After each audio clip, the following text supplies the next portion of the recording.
In this video, we're going to show you how to connect AirPods to your Mac.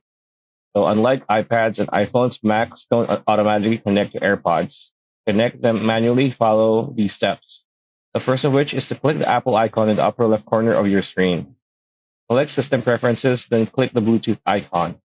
With your AirPods in the case and the case open, bring them near your Mac and press and hold the button on the back of the case until the small light on the front of the case flashes white.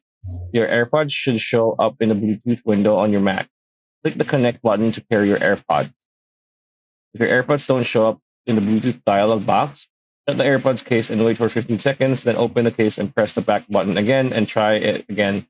It's gonna work pretty much, and after that, you're pretty much set. And yeah, that's pretty much it. That's a video. Hope you liked it. Like, comment, share, subscribe, ring that bell icon. We'll see you on the next one.